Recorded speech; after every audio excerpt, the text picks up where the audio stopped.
and get through it. But how do you train for adversity? You put yourself into hard situations and get through those situations. And then the next hard situation that comes along, you're going to have the confidence that I can do. I think when we talk about success, you got to be okay with being the small fish in a big pond again. Yeah. You know, I think when your environment, when you're the big fish in the small pond, I think you have to find another pond where, because you can't grow no more. You know what I mean? One of my favorite things to say is you are the average of the 5 people you spend that. When your playing career ends, your identity changes. And she becomes as every trainer probably wants their players to be better. Yep. But do you truly want them to be better than you? Moved all the paint stuff to the side of the warehouse and put a driveway hoop in there and painted some lines on the concrete floor. And it was like, here's your place to practice on your own. It's super interesting that I think about within the training business is that there's like a little side hustle, right? So you got people who have a side hustle. Then you have people who have a hobby that pays well. And then you have a business. Welcome to Game Related, where we highlight opportunities and obstacles from former athletes with the thought process of giving future generations a better understanding about the game. These conversations are meant to bring awareness to the opportunities and the hardships that come along with the game. Let's get game related. All right, y'all, we back with another episode. I was just looking at this, Bernie. I think this is episode 30 or 31. Wow. That's consistency right there, man. I love that. Excited for this episode. We got another Gonzaga alum in the building. I have to laugh at this because maybe we're biased, but maybe just success comes out of that school for some reason. So we got Alex Harris in the building. He's here to talk to us about his playing days and also the wonderful business that he's created at Evolution Basketball Training. So we're excited to have him on the show. Welcome. Thank you. Yes, sir. Welcome. All right, so you think like somebody had this in order from the beginning? Make the style go a certain way within how I just, at the end of the day, people still got their own coaching styles, right?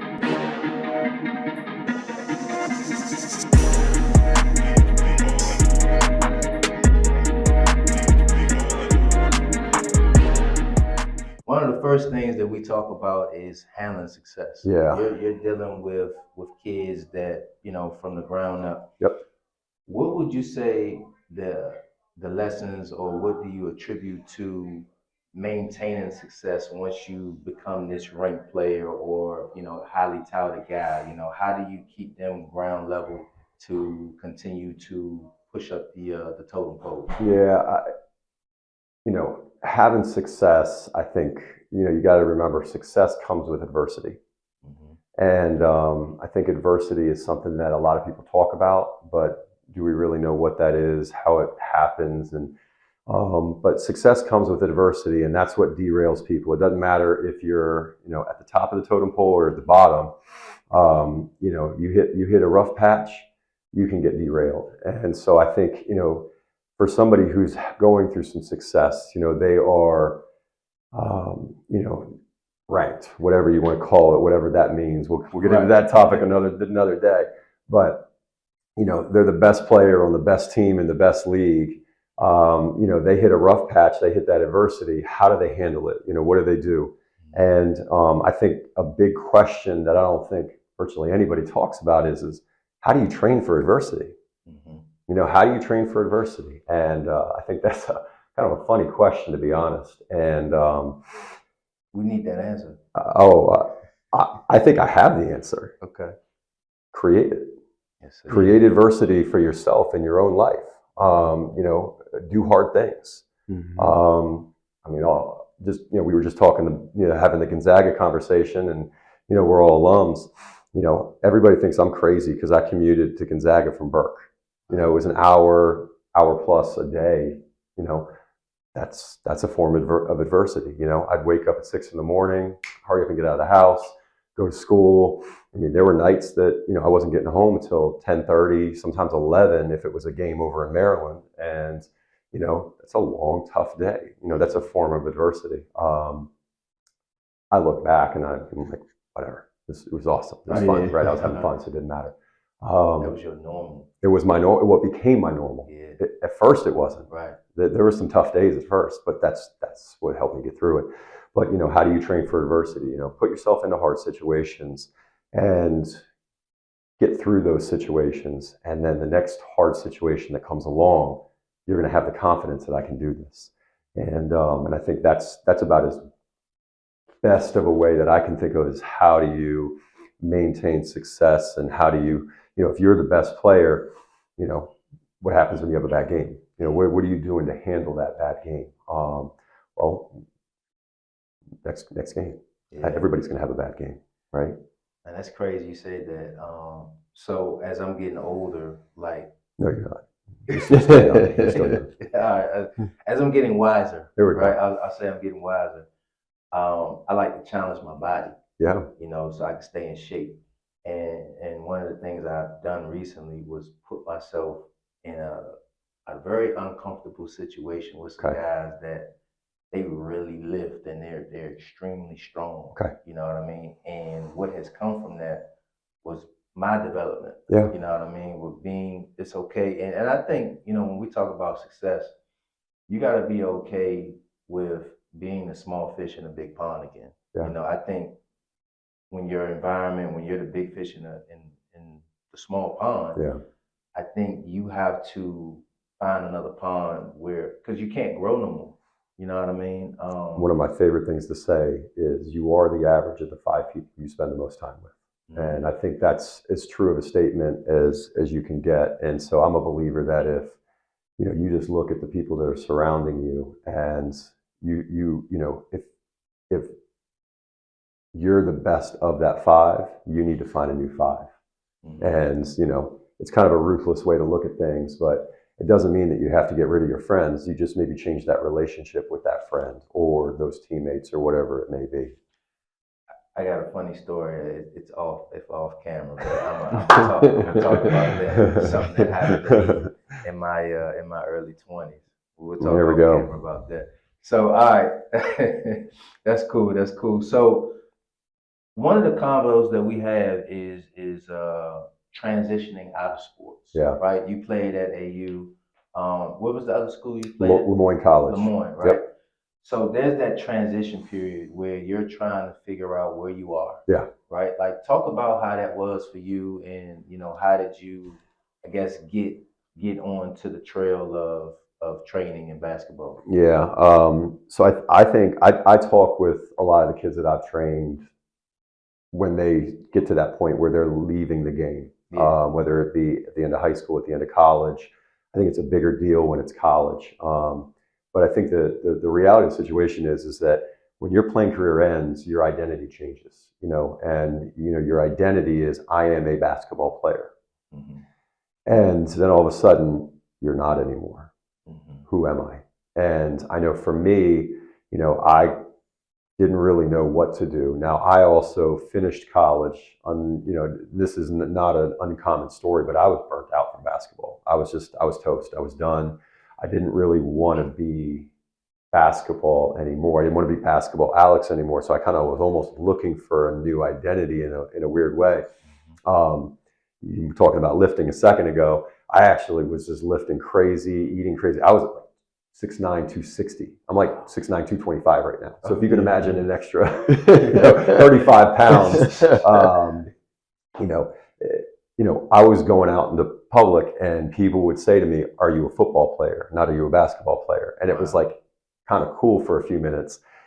The weird part is I never really left basketball because I actually graduated from college, went right into teaching and coaching, and then went right from that to this. So I never got away. I could never get away from basketball, though I wanted to for a time, which is interesting to say the least. But I think that the hardest part is that you kind of lose your identity of who am I, and I still see young coaches who coach like they're players. Mm-hmm. Meaning like they think like a player, they don't think like a coach. And you see them being super emotional on the bench. They're trying to coach by playing, but they can't play, so they're not in control. So you see them very animated, you see them yelling and screaming, you see them using their body a lot as opposed to using their mind a lot, because their identity is still as a player. For me personally, I went from playing to I was a teacher and a coach, And then I went from that right into what I do today. So I never really truly left the game, though I was so burnt out from basketball, I needed a change. And now, 20 some odd years later, what I realized what I needed was I needed a fresh perspective on the game. And I was able to do that. And what I realized is that basketball is an inanimate object. Right. It is what you make it. Just because I was frustrated with my playing situation and my coach as I graduated from college doesn't mean that that's what basketball is, And so for me, I, to this day, feel like I've created my basketball fairy tale, my la la land. Like this is like the perfect, basketball utopia, right? Mm-hmm. Because, this, what evolution is today is what I believe basketball is. Okay. And so for me, I just had to reframe what basketball was in my mind to be able to come back to identify as I am basketball Alex. Okay. Okay. That's cool, man. I identify with that tremendously because there was a time with once I was done, and I was really trying to figure out who I was. And honestly, one of the biggest reasons I moved was because I got tired of everybody asking me about playing basketball. Yeah.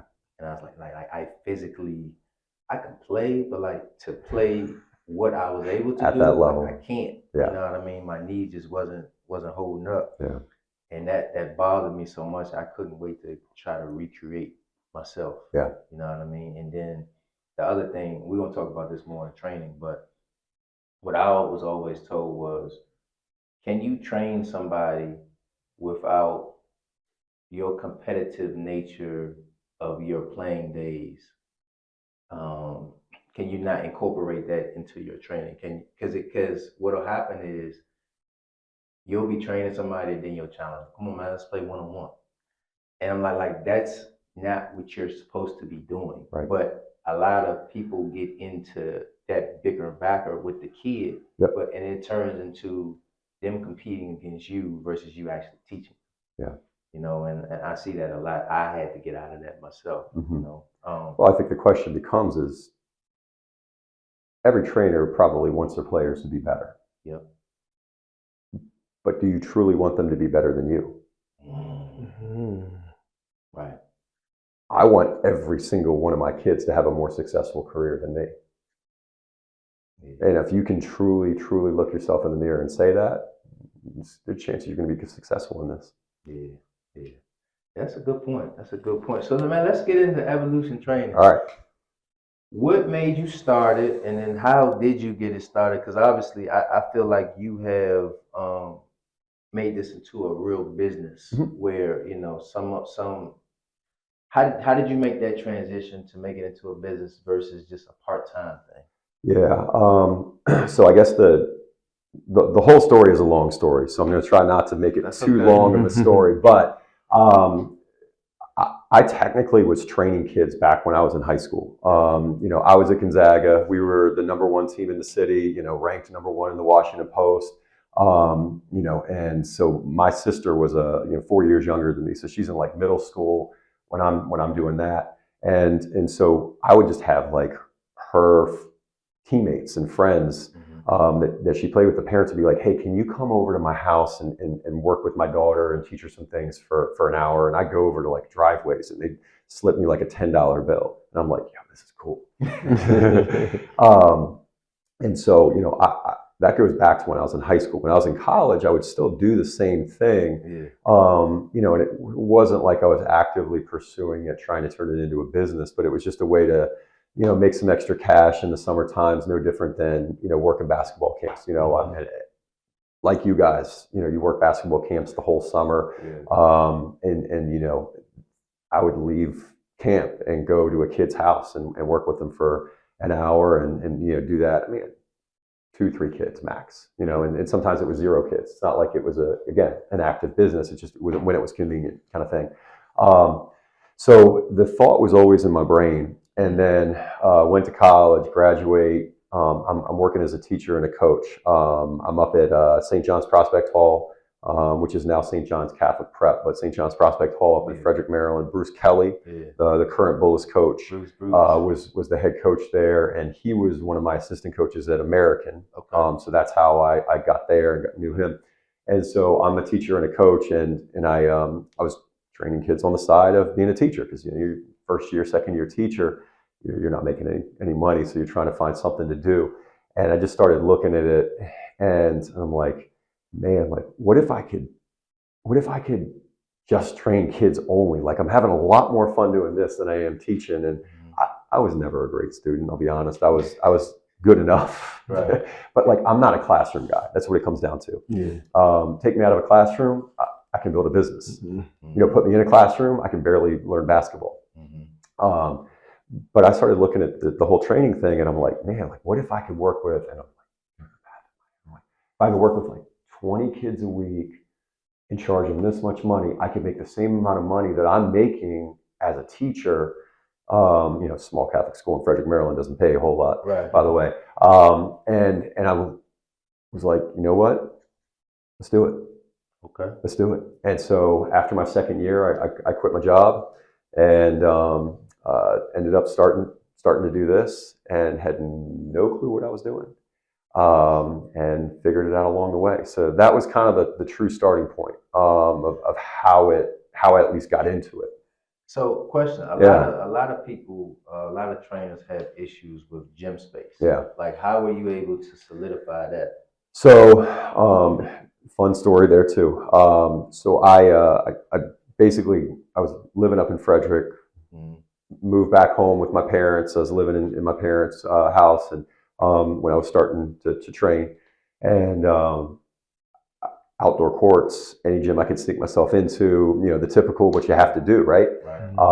And then I got the luckiest stroke of luck. One of the kids that I was training, her dad owned a painting company, and they had a small warehouse in Maryfield, where we still are, literally that backs up to the Mosaic District. And he had this painting company, and he had a middle school daughter. He moved all the paint stuff to the side of the warehouse and put a driveway hoop in there and painted some lines on the concrete floor. And it was like, here's your place to practice on your own. If you know anything about middle school girls, they don't tend to like to go into warehouses, dirty warehouses on their own and work out. So he basically said to me, he's like, look, if you train my daughter for free, you can use this whatever you want. And that was the start of it. And, I don't know this for sure, but I might be the first guy ever to be doing basketball training out of a warehouse. I don't know anybody else that has it. Now, well, back then, probably not at all. Gymnastics, I knew of a gymnastics place growing up that was in a warehouse. Baseball would do some like batting cages and stuff like that, but basketball, no. And so, it was kind of a stroke of luck, but I was there for 3.5 years, rent free, by the way. So I was able to build my client base to the point where I could go out and get my own warehouse, and I did that after 3.5 years. So that would have been in roughly 2005, maybe. So it was 2002 when I started doing this. About 2005-ish, I got my own warehouse, and when I say it was ugly, dirty, I mean, we didn't have a bathroom, definitely no air conditioning. There was a heater. It didn't work well enough to keep it warm in the dead of winter. I mean, literally, the boys would walk down the hill into the woods to go to the bathroom. There was a one bathroom up at the main offices for the warehouse park, so the girls would have to like literally leave and walk out and go all the way up there. But like all the kids knew, like, go to the bathroom before you come, because there was no bathroom. Not exactly legal space to be doing basketball training out of, but it worked. It was small. I mean, we had it for 8, almost 9 years, and it was great. But that was kind of how we just got it started. And I don't know that nowadays that space would work from like a customer perspective. So like thinking about like the expectation of a customer today, I don't know that they would have gone to that place. It was kind of around the backside of the warehouse park. It's like, first time they're going there, it's like, is this real? Am I going to the right place? Like it was kind of shady, but there was no other options back then. So if you wanted basketball training, it was this or nothing. And, you know, once they came there, everybody loved it. And I mean, I had kids that literally cried when we shut that place down and got the new space. Yeah. Which is so cool because they grew up there. You know, if you think about a kid who's in the 5th grade and they spent 8 years there, you know, you're like a senior in high school. You know, it's emotional. It's weird. Yeah. Like us in the rec centers. Yeah. Yeah. No doubt. No doubt. So, but you asked the question about, you know, how did I turn it into a business rather than a part-time? Technically speaking, like I left my full-time job and started doing this as a full-time job. Just, you know, in 2002. Thinking back, I'm like, that's the dumbest thing I've ever done, but whatever, who cares, right? Yeah. You know, figure out, you got to make it work, you know, no plan B, no safety net, just go for it. But, you know, little by little it grew, little by little it grew. And I think there's something that's super interesting that I think about within the training business is that, you know, there's like a little side hustle, right? So you got people who have a side hustle. Then you have people who have a hobby that pays well. And then you have a business. And I kind of I think I went right into a hobby that pays well. Because maybe when I was teaching and coaching, I had a little side hustle, I guess you could call it. But, you know, for a long time, it was just a hobby that paid well. And then eventually at some point, it had to turn into a business if I was going to be able to make this the long-term thing. Okay. So what, so your experience at Gonzaga and American, how did that help far as with the training with your athletes now? I mean, I think what it really came down to is you know, Gonzaga to American to Lemoyne, you know, it taught me what to do and what not to do. It taught me the right way to do things and the wrong way to do things. You know, if I can think back to all my experiences throughout my days playing basketball, all of them, it comes down to how do you treat people? You know, treat people great, you get great results. Treat people poorly, you get poor results. And I think of all the X's and O's that I learned, that's cool. But that pales in comparison to, you know, how do you treat people? You know, you want great results, you have to treat people great. I think that to me is the most important thing. Because I also saw, I mean, I was on teams that, you know, when I was at Gonzaga, we were number one in the area. You know, I saw how we were treated. I saw how we acted as a team. You know, my senior year of college, oh my goodness, I still remember. I still don't remember our overall record, but we were 2-15 in the league that year. I mean, that's terrible. That's depressing. I hope nobody goes through a season like that. But like, I saw how my coach treated us. I saw how we treated each other. I saw our habits and behaviors both on the court and off the court, you know. And so I just kind of learned, you know, how to do things the right way and how not to do things. You know, I also learned a lot, you know, you asked from the training perspective, you know, Bill Whitaker. Did you guys play for Bill? Or was he gone? A tough topic. He recruited us and left. Oh, man. But we went through those Bill Whitaker workouts. Though. Yes. Bill's the best. And, you know, Coach Witt. But like, yeah, his workouts are essentially what I modeled after what we do today, you know. And, you know, Bruce Kelly, when I got to American, very similar workouts. You know, those guys are good friends and coach together. But, you know, those are what the workouts are, you know, essentially modeled after. And if you think about what we do today, you know, you go to college and you have essentially your small group workouts, right? You do your guards and your posts. Yeah. That's what I knew. That's all I knew. So that's what I did. So yeah. It's so crazy. And I love that you paid homage to both of them. Because oftentimes what I tell a player is you should remember your workouts. Oh yeah. And like, if you just pay attention, you could probably be able to do it as well. Like I used to get questions asked of, "Dan, how do you do these good workouts?" I'm like, I'm not doing nothing new. Yeah. Same thing I've been doing for 20 years. I might have added some sauce to it. Yeah. But like, I'm not doing nothing new. I just paid attention.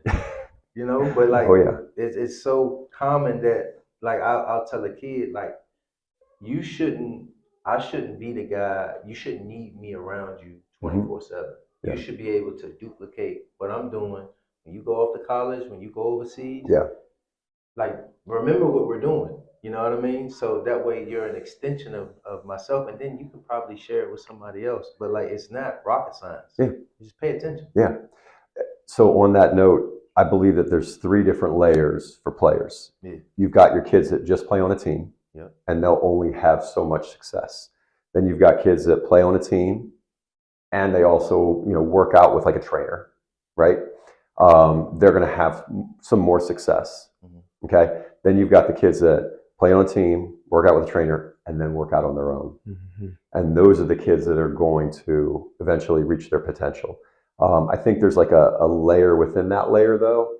It's when you're working out on your own, are you just going through the motions, or are you going hard, right? And those are the kids. Like if a kid can work out on their own and go hard at the same time, that's a kid who's going to reach their potential.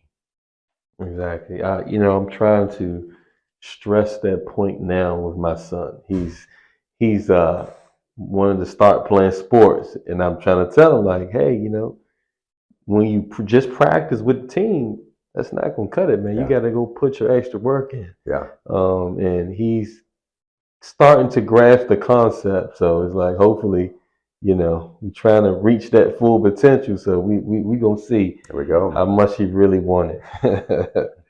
So tell me how you balance training and then now managing the players, because like Stan said, right, when he was training, he became dad or older brother or definitely more influential in the kid's life, right? Yeah. So how do you balance the two?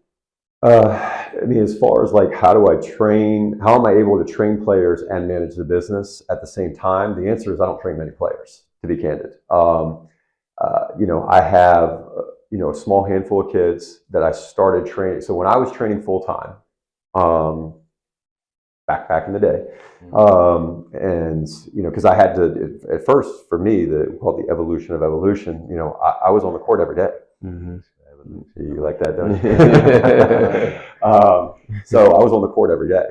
At first it was just me, so I had to, right? That was my only source of income.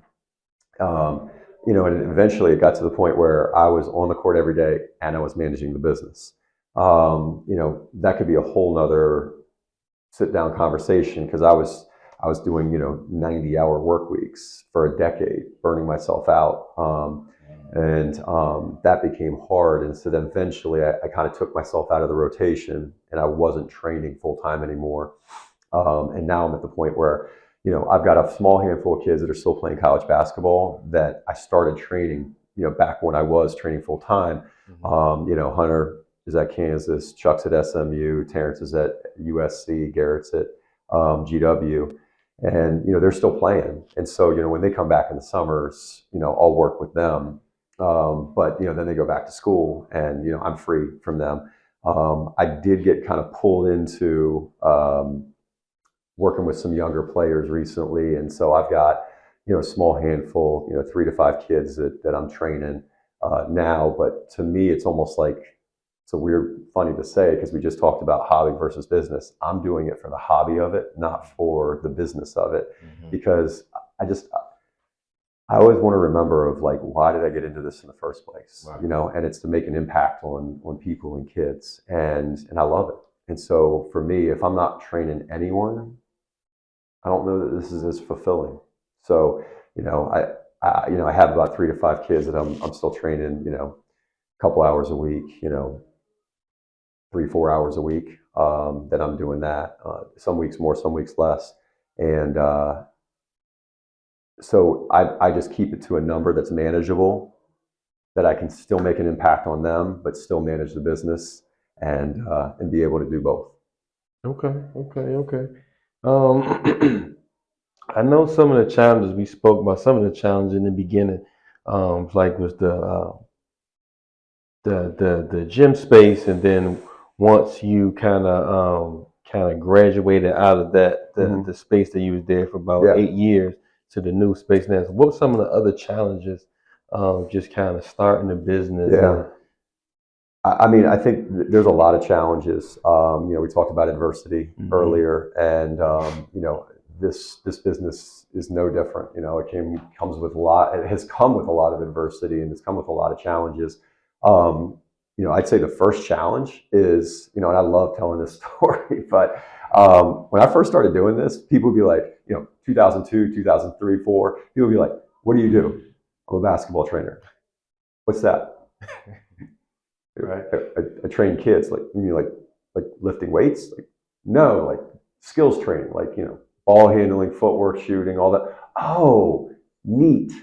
I've never heard of that before." Mm-hmm. Not joking you. So like, you asked the question, like, what's a challenge? Like, my first challenge was the fact that nobody knew what a basketball trainer was, and I'm trying to do this as a career. And so, little by little, it started getting more popular. Now, like every time I turn around, there's a new basketball trainer, in the neighborhood. Great, cool. That doesn't bother me. I've seen so many basketball trainers come and go over the last, 22 years. I can't remember them all. Plus, I think it's good to have more trainers available. Not that all trainers are good, but we're not going to train every kid. We're not going to train every kid. So I'd say just making people know what basketball training is was definitely the first challenge. The space challenge was another big challenge to overcome, and that's still to this day. It's an ongoing challenge that space for me is king. If we don't have space, we can't run our business. And I think for me, one of the other big challenges is literally I had to learn commercial real estate. Mm-hmm. I could argue that I know more about commercial real estate than any basketball trainer in the country, unless there's a. We might have to compete on. Oh, all right, let's go. Let's go. No, I've had to learn it, and I've been very fortunate. I've had a couple of mentors. One who's a real estate broker, and another who's a real estate lawyer, and they've really helped me a lot over the years. And it's something that to have warehouse space to operate your business out of, it's critical. It's critical. And so the space was a big one. I had a business partner at one point. I went through a buyout.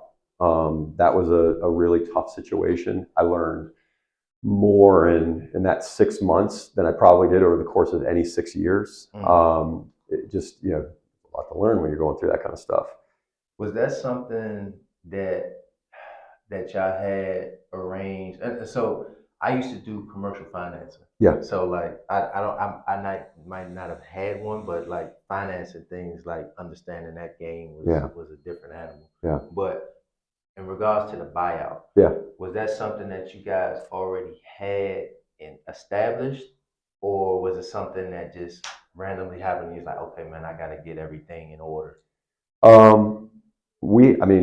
I started the business with a business partner. So I started training in 2002. Evolution Basketball didn't come into existence as a name in an LLC until 2008. Yeah. At that time, we founded it together as a partnership. So it started that way. Okay. And, we had no idea what we were doing. Yeah. I didn't have a business degree. I had no business background, neither did they. So we were like, oh yeah, we're both going to train under the same roof. Let's, make it a partnership. Mm-hmm. One of the best things that I learned through the buyout is that, whenever you're going into business, if you're going to have a partnership, plan your divorce before you get married. Yeah, that's what they tell you. Which is it's a brutal thing, but man, it saves you down the line. Mm. And if you can't think of a way to plan your divorce properly before you go into that partnership, don't start in the first place. Mm. What would happen if this? What would happen if that? Yeah. So, and then to go back to the other challenges, I think that the next huge one is COVID. We're a business that, you're dealing with kids on the court and crowded warehouses and crowded gyms, contact. Right. And all of a sudden, COVID, right? We had 2 months where we were shut down. You know, Yeah. everything COVID hits about March 2020. Mm-hmm. We shut down from about mid-March to June, early June, mid-June, somewhere in there, which that's almost 3 months now that I do the math. You know, and that was a tough, challenging time because it was the fear of the unknown is what it was. Right. You know, we didn't know what was going on during that time period, and it was frustrating. And you know, there's a lot of just sitting at home, and you know, I force projects on my staff, like, hey, we're going to do this, we're going to do that, we're going to do this, we're going to do that, and then they're all probably like, why are we doing this? And I'm like, to keep busy, to keep busy. And you know, fortunately, we kept everybody throughout COVID. You know, we didn't have to let anybody go. We ended up, once we figured out COVID and what it was and what people were scared of and what they weren't scared of, we ended up actually having a great summer because people wanted to get the kids out of the house. They needed something, right? And so we ended up being that something, and we created essentially an environment that was safe, and effective. Effective both from a basketball perspective, but also as a you know, giving them the outlet they needed at that time. And so we had a lot of people super thankful for how we handled COVID, and I think we came out of COVID stronger than we went into it. Okay, no, that's cool, man. That's cool. So let's get into the basketball side of it. Let's talk about your training philosophies. Yeah. You know, what do you believe are some of the most important skills, and just talk about your philosophy at Evolution. Yeah. So I'm going to go back to Bill Whitaker. You know, we brought up the name Bill Whitaker. Bill Whitaker, I would say, is one of the most important people in my life. Yeah. I may not speak to him as often as other people, but the foundation that he gave me is huge. And it's funny because as I've started this business, he's only given me one piece of advice ever. Alex, just keep it simple. That's it. Mm-hmm. That's it. Ironically enough, his one piece of advice is keep it simple, right? And his advice has stayed simple. And so I think that's my biggest thing. You say training philosophy, keep it simple. Basketball training has gotten so overcomplicated. It's crazy. I could dive into that as a whole nother conversation. We'll get into that. We're going to get into that. I'm going to save that. But you know, for our philosophy, keep it simple. I have a phrase quote that I like to say all the time, which is, basketball is about who can execute the fundamentals under the greatest amount of pressure possible. Basketball is about who can execute the fundamentals under the greatest amount of pressure possible. And that thought has been in my head for a long time. That phrase more recently. And I actually think that you can take the word basketball out and put virtually anything in. Volleyball, golf, business, marriage, life is about who can execute the fundamentals under the greatest amount of pressure possible. And you know, going back to why I think adversity training is so important, right? Because if you put yourself under a greater amount of pressure, you learn to handle it, and then the next time a pressure situation comes along, you're not going to freak out. So keeping it simple and learning to execute the fundamentals under pressure is more important to me than learning something fancy and new. I think if you go and watch basketball and literally watch basketball, how are they actually scoring? What moves are they actually making? How many double moves do you see in a game? One, maybe two, right? Yeah. You know, everybody talks about trainer moves, right? Trainer moves don't work in games because it happens too fast. The game happens too fast. Can you make a layup? Okay, right? My son's 7. He can make a layup. But can he make a layup when he's tired? Can he make a layup with a player bumping him? Can he make a layup when somebody's fouling him but the ref doesn't call it? No, he's 7, right? Fast forward to Hunter. Hunter, can you make a layup under pressure, right? Well, what's pressure for him? It could be Duke, right? It could be you know, 20,000 fans cheering against you. Now he actually loves that. Yeah. You know, what happens when the game's on the line? You know, all those kind of things. When you're tired, you're fatigued. You know, you're hurt, right? And so I don't think a step back jump shot is nearly as important as can you make a layup under the greatest amount of pressure possible. Layups are the most missed shots, I believe. Yeah. Great point. Great point. Yeah.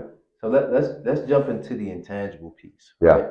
Like, how do you instill leadership and toughness and mental toughness, and so that's one aspect. Yeah. And also, how do you get your kids to respond to constructive criticism in this era where everybody is very I don't want to say sensitive, They are. but just they might not be used to firmness, right? Like, so how do you incorporate all of that? I mean, I think it has to be incorporated into everything that you do. Mhm. You know, if you're doing a layup drill, you know, part of leadership is communication. Or are you counting, right? Mhm. You know, Bill Whitaker's going to be the theme of today, by the way. But like, you know, I learned when I was in high school, you know, if you're not counting in a drill, you go back to zero. That was a famous Bill Whitaker move, right? You know, what number are we on? The 0. You know, make them count. You know, make them count. Communicate. So that would be one small thing that you can always do. Something else that we like to do is, you know, we have a little warm up that the kids do. They come in, they start their session, they have a little warm up. They do. You know, Stan, you got the warm up today. Lead it. You know, make the kids lead the warm up. Yeah. So there's a lot that can be done there. I think, you know, talking about leadership lessons, you know, is just another thing that can be done. You know, you ask about, you know, toughness and, you know, how do you do that? I mean, run a tough workout, you know, give them adversity in their workout and, you know, challenge them in their workout, make them feel uncomfortable in their workout, you know, push them to the brink of about when they're about to quit. And then be there to you know, to catch them. You know, I have a drill that I love to run. It's my I'm just going to call it my favorite drill for the sake of today's conversation, and we call it TFD. Okay. TFD. We now refer to it as that fun drill. Because not fun at all. Well, we work with so many younger kids. We refer to it as that fun drill, but all it is one-on-one up the lane, where the lane lines are out of bounds and you can't turn your back on the defense, so that means no spin moves. So you start on the baseline and you got to get to the free throw line. Okay, lane lines are out of bounds, can't turn your back, so no spin moves. And if you get to the free throw line, you basically can touch and then you go back and try to score. So it's almost like war in the paint from a ball handling version. And sometimes I'll extend it from the free throw line out to, like, a lot of courts will have like a volleyball line, so not quite to the, you know, about halfway from the top of the key to the half court line. You extend it out to there, the amount of space that you have to cover is that much more. It's exhausting, especially if you do it where it's like, you know, the same kids on offense time and time again, and you just rotate the defenders, or same kids on defense and rotate the offense players. And so I didn't have a name for the drill. And I didn't have a name for the drill. So I'd always be like, all right, guys, we're going to run that drill. We start on the baseline and we're going up. And they'd all, as soon as they realize what I'm talking about, they'd all go like this, oh, drill. And so we just started nicknaming it TFD. So TFD and that fun drill, right? Fun drill. And it's hard. And I mean, not that I want to see kids bloody, but I mean, we've had kids that, you know, are knocking heads in that drill because they're getting up in each other so much. And it's how do you create, or how do you develop toughness? Well, you put them in tough situations and then you teach them how to succeed. Man, that's crazy. Two things came to mind. First, I thought of the Oklahoma drill in football. Okay. Because you're in them small little lanes and you got to operate, right? Yeah. But secondly, I love that drill because nowadays there's so much space on the court, right? But learning how to operate in a small space, to me, Yeah. makes you a better basketball player. Yes. Because you can create a move in like a phone booth, right? Yep. And if you can do that in a game, Yes. then you can probably get a move off within the lines of your offense. Correct. And so, like, there was a play, I'm taking you back to my playing days overseas, where I would start off and I would give the ball to the big in the foul line area, Okay. right? So let's just Yep. say he was on the left foul line, Okay. right? And then I would veer off to the wing, and he would throw like a overhead, like a flare to me, Mhm. right? And they had a big that we used to clear out for a screen. Okay. But it was all in the illusion was a clear out, Yes. you know. But the illusion of it made it seem like we were running a play. And my coach used to say, "Look, in this 2-second window, Yep. this is where you have an opportunity to rock and roll. Yep. If you can't get nothing done in 2-3 seconds, you gotta wait. Yep. Right? And being able to boop boop boop and Yep. get into my shadow, boop boop boop, Yep. and get to the lane in that small space made the big difference versus trying to all day. You know what I mean? And so, like, I love that. And it made me think of Mike Jones. It's crazy, I'm a Gonzaga guy, but I used to do some workouts with James Robinson and Vic Oladipo. Mhm. Mike Jones had me as a guinea pig. Yeah. And literally, he would have this, like the cones, right? Yeah. And they would double team me. Yep. And I used to literally have to try to dribble through both of them. Yeah. And then once I get past that, then it's 1-on-1. Yeah. I'm dead tired before I even get to my move. You know what I mean? So, like, I love those type of drills where you're challenging the player, and that's talking about toughness.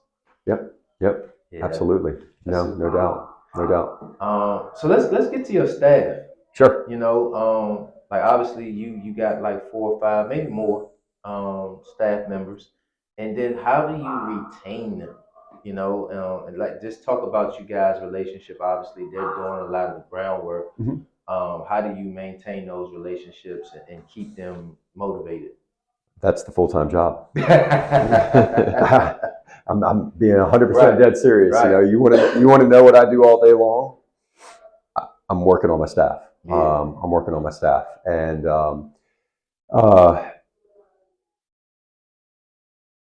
you have to keep them motivated. You have to keep them excited. Absolutely. We have, including myself, we have 12 full-time employees for the business. Oh, wow. It's 12 full-time employees and roughly speaking about 35 part-time trainers. So it's significant. It's not small. It is compared to 1,000-person businesses. But it's not like you're managing one other person or just yourself. One, you got to find the right person, right? You got to get the right person on the bus. Mm-hmm. Number one. Number two, you got to get them in the right seat on the bus. And then number three, you got to keep them motivated to be on the bus and stay on the bus. And so I got to find, my kind of people. One of my closest friends is Josh Merkel. He's the head coach down at Randolph-Macon. He always has a phrase, OKPs. OKPs. He recruits OKPs, our kind of people. And so I got to find OKPs. Well, how do I find OKPs? Well, I go back to my core values. What are our core values for Evolution Basketball? Players first, passion, professionalism, protect the game. Mm. Players first, passion, professionalism, protect the game. Does this person have a players first mentality? Do they truly care about the kids? And if they do, okay, cool. They're starting to get closer. Are they passionate about the game? And can you see it when they're out there on the court? Mm-hmm. Professionalism. Are they a professional? Do they carry themselves like a professional? Do they dress like a professional, talk like a professional, act like a professional? Can you show up on time? Mm-hmm. And then protect the game. Protect the game is the funny one that nobody really understands. The other three you can kind of figure out on your own. What's protect the game mean? Protect the game means teach it the right way. Teach it the right way. It could be anywhere from, parents want their kids to be really good, really young, really early. They're not ready for that step back jump shot. We're going to focus on making the layup. you know, teaching them the game the right way, focusing on those fundamentals under pressure, like we talked about, versus, you know, doing something flair and flash that might look good on social media, and you know, that's effective. And then there's the other part of it where it's like, what are we doing? Like, what are we offering as a business? I'm not running exposure events where I say college coaches are going to be here and then none show up. Right? That's not protecting the game. That's not, you know, think about what the game has done for you guys and myself. I am who I am today because of basketball. For me to run an exposure event and take money from families and say, you know, there's going to be college coaches here and you're going to get exposure, and then there's no coaches there, that's disrespecting the game of basketball that has treated us so well. Oh, there's nothing worse. There's nothing worse. That's extortion. Yeah. So to me, you know, that goes back to our fourth and, you know, core value of protect the game. And so, like, does this person have that protect the game mentality? If they do, cool. So OKPs, if they got to have our 4 core values, okay, good. Now there's other parts to it too, but that's the starting point, you know. And then, you know, getting them in the right seat on the bus. You know, what is the role that they're playing? You know, they got to, you know, almost everybody's on the court training. Everybody's on the court at some point training. Some of them are full-time on the court. Some of them are, you know, we've got some admin people at this point and management people at this point who aren't full-time on the court. But, you know, getting them in the right seat on the bus and then keeping them motivated, you know, and sometimes that means the types of players they're working with. And then there's obviously the financial factor of, you know, this is a job, you know, this is a business. If you ignore the fact that there's a financial component to it, you know, you're gone, right? So, you know, they have to be compensated properly for what they're doing, and that's a hard part of it. But it's something that, you know, fortunately we have retained our staff. You know, we don't have a lot of turnover in our full-time employees. You know, Doug's almost 10 years in, you know, Phil started part-time. Well, Phil started we actually have five people that work with us who grew up training with us, which is really cool too. That's another thing that I'm very proud of. That could be a whole nother story, but a lot of our staff are, like, you know, full-time staff for 5 years or more. That's awesome. So, Yeah. So how did you keep the staff motivated and and build that trust with them? For, you know, you say you had them in the business for so long. Like, how did you retain them for so long? I mean, I think it's just, you know, when you're looking at a job, right? Is there a future here? You know, you got to ask yourself, is there a future here? And for me, and fortunately, we've been continuing to grow year over year. And so when they see us growing, they see, you know, growth for themselves. And, you know, when you put together, you know, essentially, I mean, let's use a fancy term, but a compensation package for an employee, there has to be growth potential, or else they're going to check out. Maybe not that day, but eventually they're going to check out and they're going to leave, or they're going to look for something else. And if they see the growth potential, you know, they're going to stay. I think the other factor about it that's equally as important for our industry is that, you know, there's the financial component, but then there's also, you go back to the players first, right? If you have a players first mentality and you're truly in it for the kids, and you build a relationship with a kid, you know, when you've been working with them for 1 year, 2 year, 3 year, you know, you just asked the question, how do you keep somebody for 5 years? Well, if you've been working with a kid for 5 years and then you go to leave, you're leaving that kid too. Heartbreaking, right? It is for some people. It's not for others. But I want to hire somebody who would be heartbroken to have to leave that kid if they leave. So yeah, that's part of it. Yeah, I remember kind of feeling that way when we would go back and we would work at the camps at Gonzaga. Yeah. And you built the relationships with the parents and the kids that came every year when they was young. And then, you know, some of them would ask, like, hey, is Stan going to be down? And But if you wasn't coming down to the camp that year, it was always like, oh, man, like, I'm going to miss that time we spent and just being with the parents as well. So Yeah. definitely understand that. I ain't missed that time. Oh, come on. Come on. I don't play his first gap. I just listen. Camps are different. Camps is different. Camps Camps is are different, man. Like when we first was doing Gonzaga camp, there was a morale about the players coming there. But Mhm. now it became more of a babysitting service. I think all camps went in that direction, Yes. not due to any of the people running the camps, but Correct. the fact that because AAU and exposure has They pulled them become, out. yeah. Mhm. So like, we don't run camps for high school kids Yeah. because you can't get kids to a camp unless there's an exposure element to it. Mhm. And so like all of our camps are 8th grade and done. Okay. That was the point I was gonna make right there. Like the competition level is different. So like by the time we were still doing it, Mhm. it just wasn't the same. I mean, So even I had no even passion 5th for it. through 8th graders, Yeah. you know, they're looking for more. It's not that they're looking for exposure. Some of them are, but they're going to, you know, AAU events in the summertime, and so they can't go to the same number of camps or the same camps. So yeah, it's definitely changed over the years. The camp market has.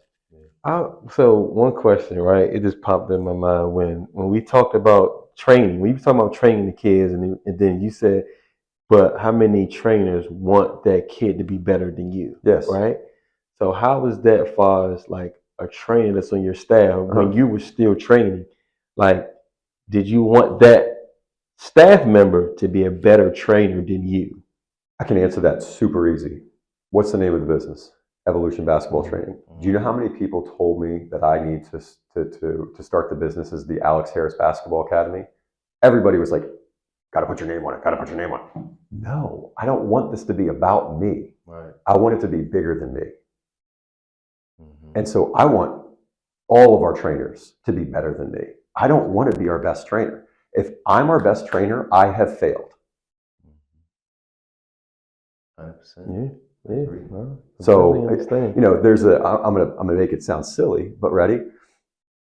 I don't want a client calling and saying, "I want to work with Alex," because then I'm on the court. I got to manage the business. I got to run the business, right? You know, and that was a hard transition. When I was coming off the court, I had to say, like, Doug is a rock star. He's an absolute rock star. But when I've had to say, like, "Hey, I'm not going to be training anymore. I'm going to have you train with Doug," and people were like, "Oh, who's Doug? Who's Doug?" I'm like, "Listen, trust me. Just go work with him. You'll love him. I promise." Mhm. No, I don't think so. No, I don't think. All right, ready? Go try it for free. If you don't like him, then I'll come back and work with you again. Mhm. They all loved him. It was fine. But Nah, man, thank goodness. A business. I heard this the other day.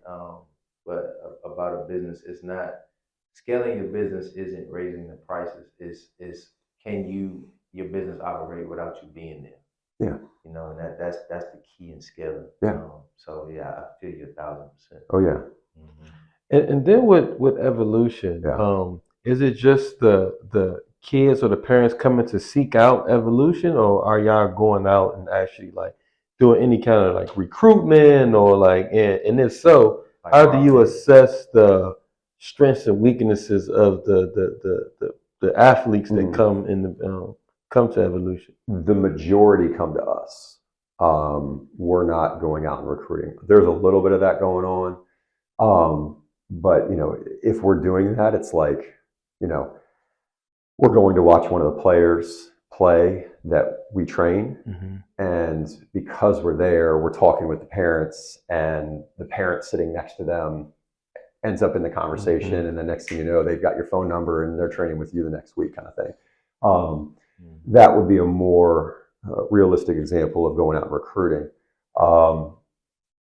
Most kids are coming to us. You know, back when I started, I did have to go out and do more recruiting, as you would call it. You know, our reputation at this point, and just the size of the business and the connections we've made, and you know, we're so deeply rooted into a lot of the Northern Virginia communities, that you know, people know about us. People come to us because they're friends, their neighbors, their teammates. So that's the majority of it. Is people coming to us. You know, how do we assess players? You know, a lot of times it's, they will come in for their first workout, put them through the workout. We kind of see, what are their strengths, what are their weaknesses. There's a balancing act too between what do they want and what do you know as the professional they need. You don't go into your doctor and say, hey doc, I need X, Y, and Z, right? Now there might be a little bit of that, but your doctor's going to say, yeah, but, right? And you're going to trust them. We kind of have to be the doctors, where it's like, no, listen, you got to learn to walk before you can run. And we got to focus on that. So, we have to be the professionals that, dictate, what you're working on. So we've got to assess, the first thing we're going to look at is like footwork, and then, it's the fundamentals, the footwork, the ball handling, the finishing. We have all the things, and can they do those the right way? And, the faster they progress with all those skills, the faster then they can progress with our training. So what you would say so far has been the most rewarding throughout this journey of evolution? 22 years in, I can't say there's a most. There's many most. There's many most. I would say, thinking through it, you've got some more recent things like, we brought up Hunter a couple times already. Hunter I met when he was 4 years old. Wow. 4. His brother Ben, I started training as a 7th grader, and Hunter was the little goofy kid on the sidelines watching his brother. Gonzaga, right? Yeah, Ben, yes. Another story for another day. And so, I met Hunter when he was 4. And so, Hunter's 20, almost Something. 4 now. We're talking about like, I've known Hunter for 20 years. Wow. To get to see him playing at Kansas, All-American, NCAA tournament, it's awesome. That's rewarding. Yeah. That's rewarding. That's not the norm.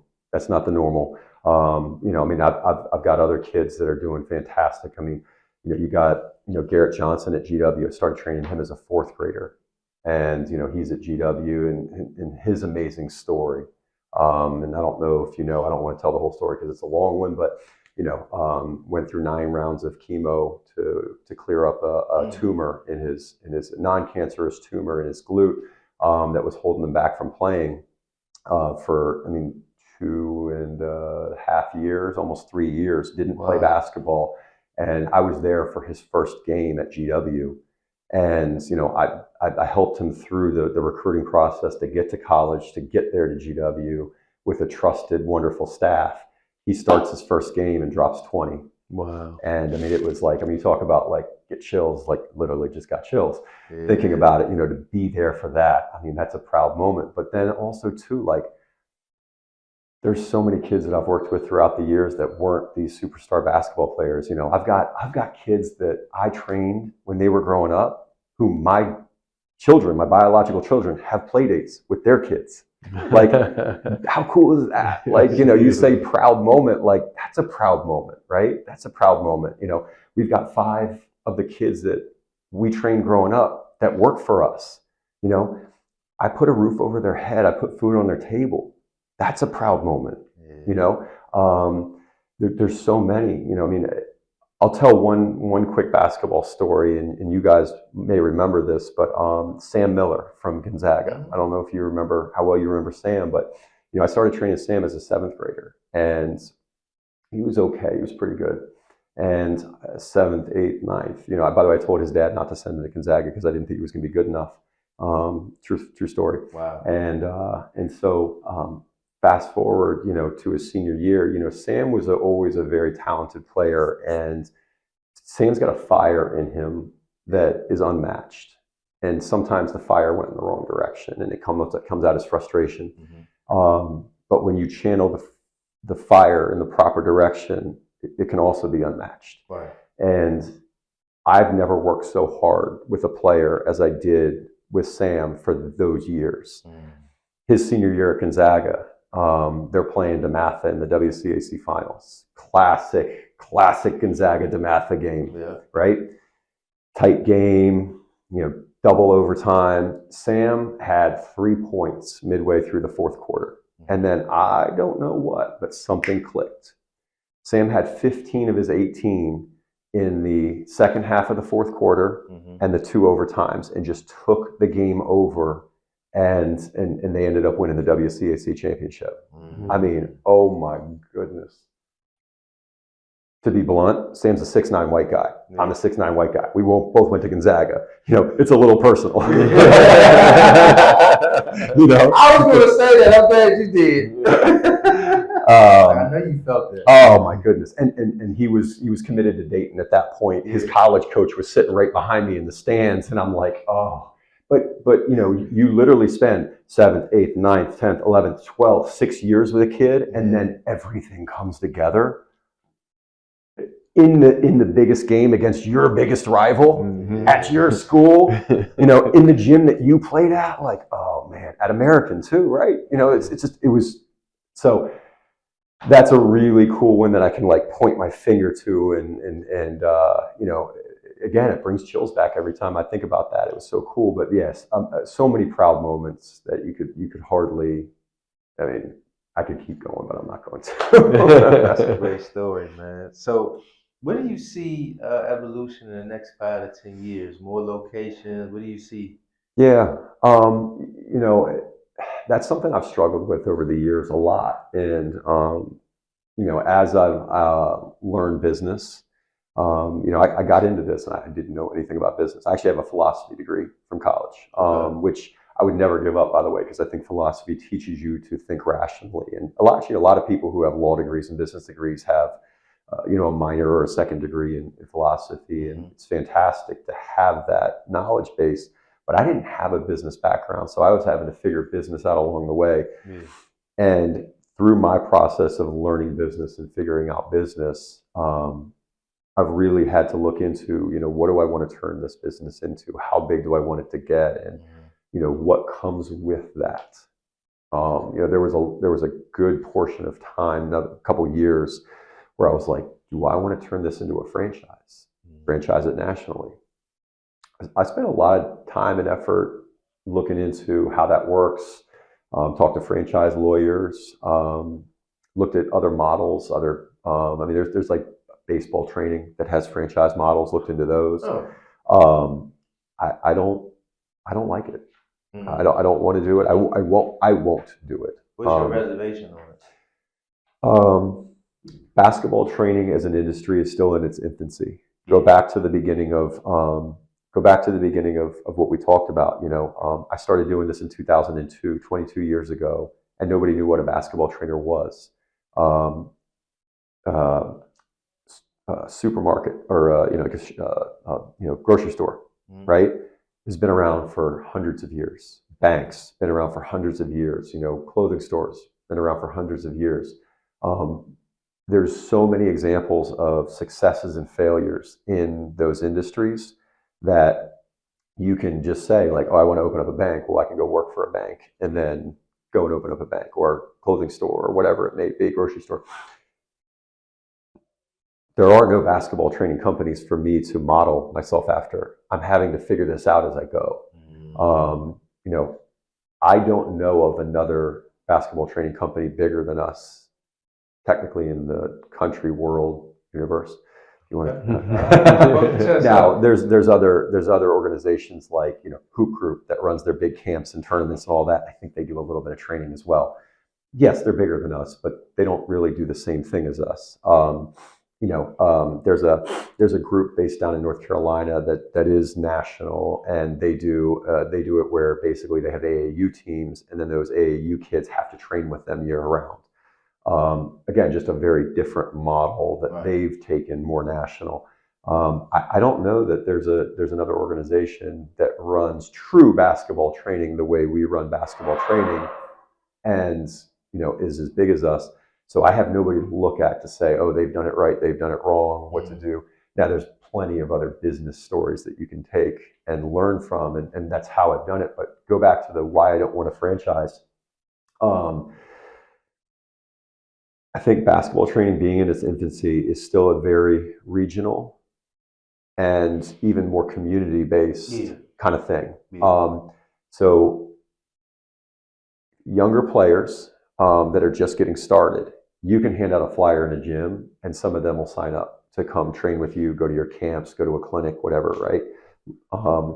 A better player, high school player who's got college aspirations, they're not going to see a flyer or a social media ad or an email blast and be like, oh, let me sign up for them. It's going to come through a recommendation from a coach. You know, your friend or teammate are training there, and it's a trusted place that you can go to. This person is trusted.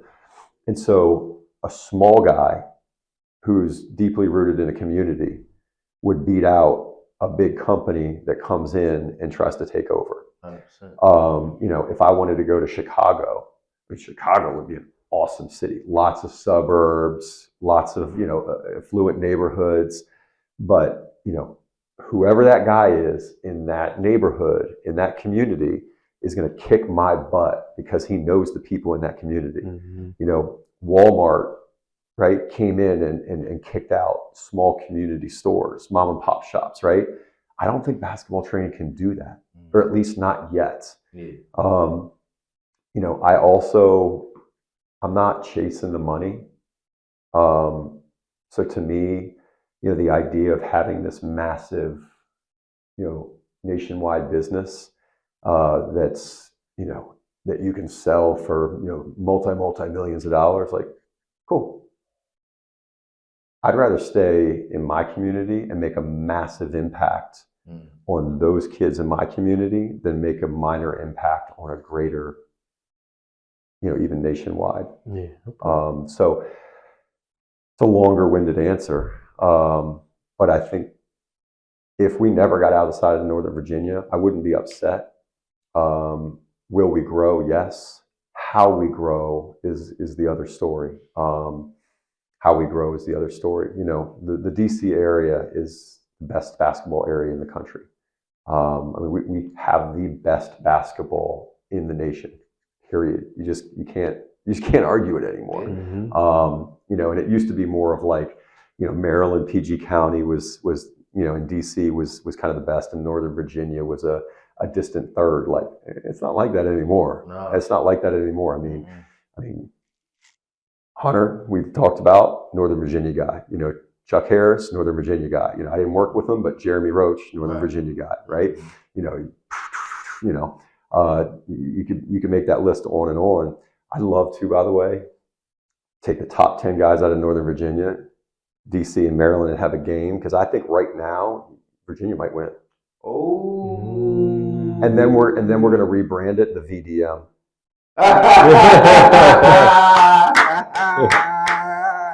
That was good word.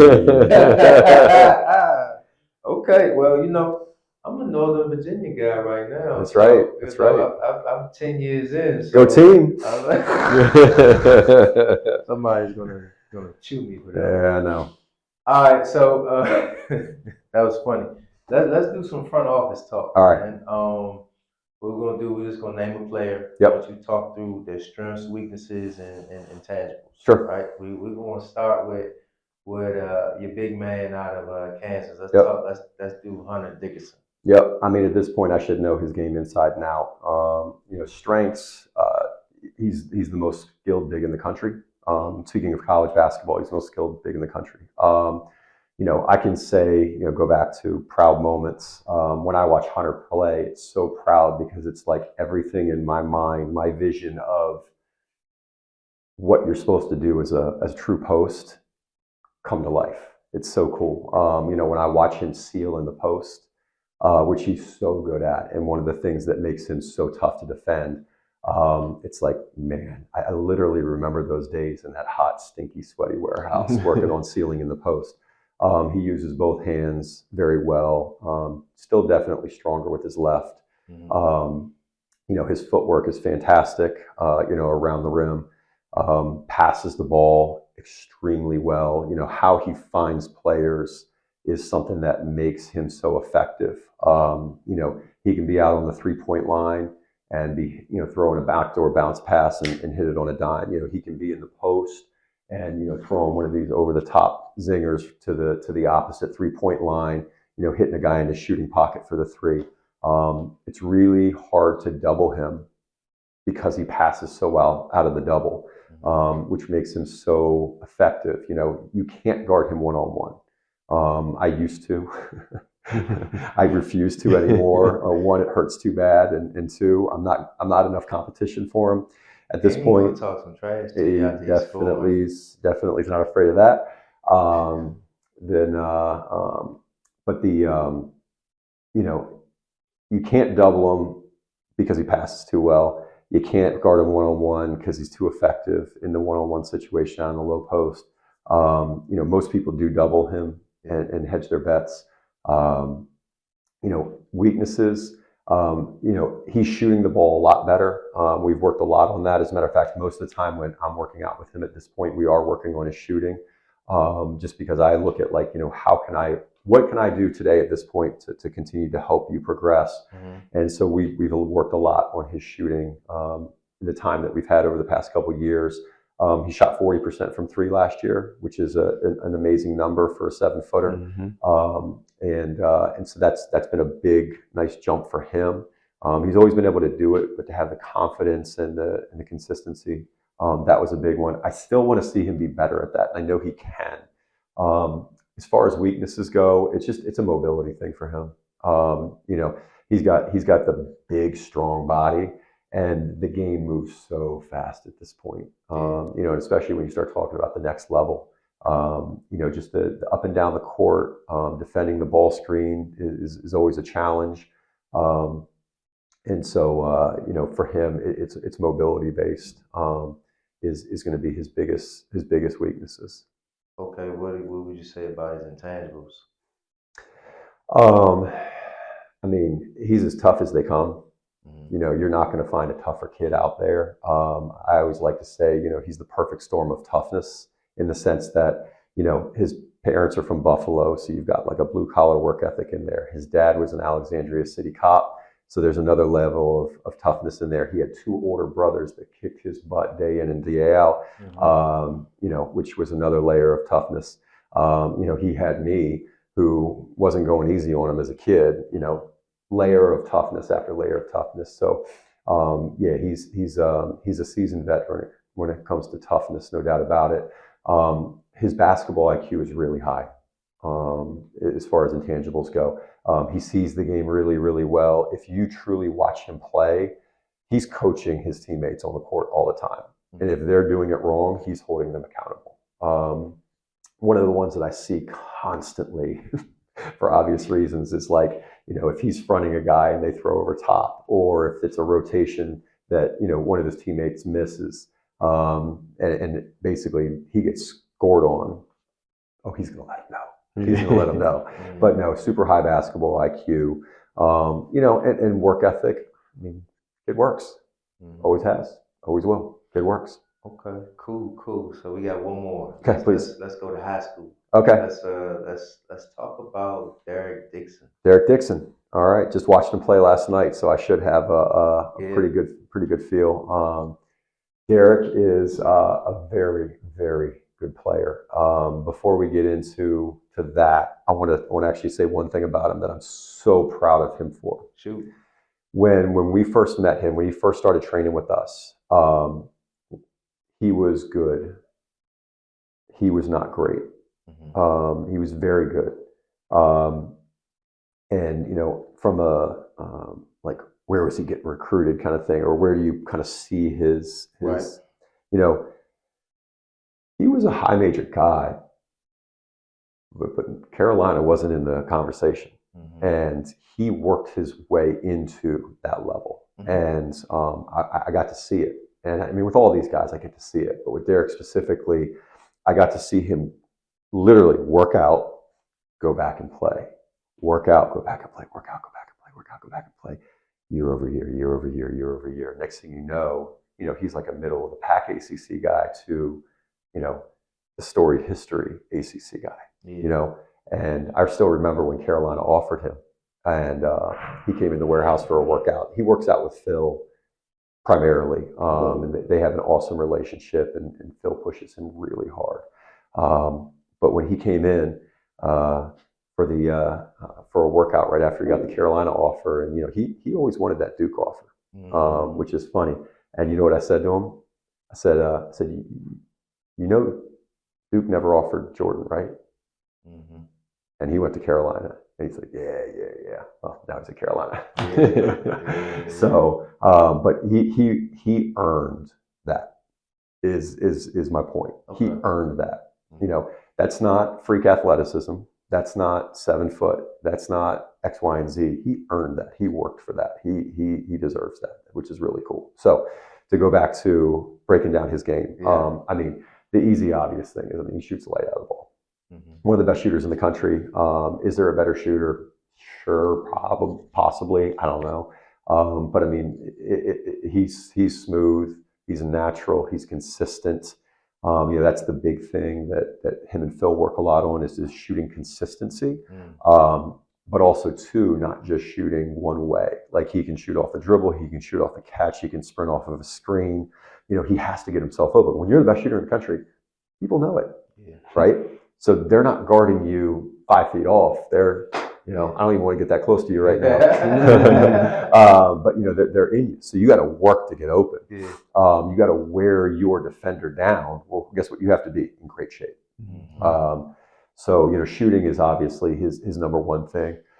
But I mean, go a layer beyond that. I mean, he you know, he can handle the ball, maybe not true point guard style, but not far from it. Like if you had to play him at point guard, he could play point guard, right? He could play point guard. You know, he's more of a true shooting guard, but you can play with point guard. Yeah, you know, and that's sorry to interrupt, but I saw that in the championship game last year. Because I see the team, but I didn't really know too much about their games like that. So, but when I saw him, he was running the point, and I was like, oh, okay. I didn't see this side. I didn't know he had the ball handling skills like that. And he kind of was putting the team on his back too, doing the stretch in that second half. I was like, okay, I was impressed. Yeah, really I mean, Nick's obviously the point guard, right? And he's a more natural point guard. But you know, Derek can play point guard. You know, he can play point guard. He's got the ball handling skills. High basketball IQ. Sees the court, knows what he's supposed to do. You know, I think one of the things that's really improved for him over the past few years is defensively. I think he's taken it to another level. Last night, as a matter of fact, I'm watching them play. They got that Oak Ridge they were playing last night. So you know, Gonzaga's number 2 right now in the nation. I think they beat number 4 or 5, something like that. Right. Yeah, they did. Yes, Christopher Columbus is today. But they beat Oak Ridge last night, and like the first possession of the game, he's D'ing up 5 feet from half court, like in the guy, just high pressure, hands active, sitting down in the stance, and I'm like, Derek, let's go. I mean, I don't think that was a huge weakness for his, but you know, when you go to the next level next year, to be expected of him, and this goes for every one of the guys, but like, you first have to play defense. You second, can't turn the ball over. And in somebody in his position, you got to hit the open jump shot. If you can do those 3 things, you're going to play. And so the fact that he's taking pride in his defense the way that I'm seeing, and able to pressure against high-level opponents, tells me, you know, he's going to get himself ready to play defense in the ACC next year. Let's talk about his weaknesses. Yeah. Honestly, doesn't have a lot of weaknesses per se. You know, he's not a freaky athlete. You know, he's a very good athlete. But like, go and think about like guys who, you know, are making a move, going down the lane and dunking it. Like, I've never seen him do that. Nor do I expect to see him do that. That's not going to be his game. So like, could you say his athleticism is a weakness? I mean, if you wanted to get critical, yeah, absolutely. You know, if you wanted to say, you know, it got him to a Carolina offer, right? And it got him that scholarship there. You know, he now has to compete against some of the best athletes in the country in the ACC, night in, night out, for the next however many years it's going to be. And so, you know, he's going to have to figure out a way to play against better athletes and still be effective. So he's going to have to defend better athletes. He's going to have to be able to get his shot off against better athletes. He's going to have to get by better athletes. There's going to be better athletes that he's going to face. So is that a weakness of his? However you want to categorize it, I don't know. But he's going to have to be a better basketball player than the better athletes that he will face on a regular basis. I think that's going to be his biggest challenge, is making sure he gets the maximum amount out of his body that he can. Great answer. And intangibles. I mean, you talked about his work ethic, but let's talk about maybe his leadership skills. What does he need to be more vocal? Yeah, I would say more vocal. I think he's a quiet kid. He doesn't mind being alone. Earlier in the conversation, we talked about the 3 layers. A kid who works out. He'll work out on his own. He works out on his own way more than he works out with someone else. Way more. Way more. I mean, on a 7-day week, he's probably working out 5 days a week on his own. Yeah. So, but I think one of the reasons why he can do that is because he doesn't mind being alone. But somebody who likes to be alone, are they going to be the most vocal, outspoken person? Right? So I would love to see him be more of a vocal, demanding, commanding leader. I think that would help take him to the next level, for sure. He's definitely more, his personality is just quiet and reserved, is kind of his natural. And so sometimes when you have to ask those kind of guys to be more vocal and demanding, it's hard, right? I get it. I'm pretty talkative. You're laughing an hour into this conversation.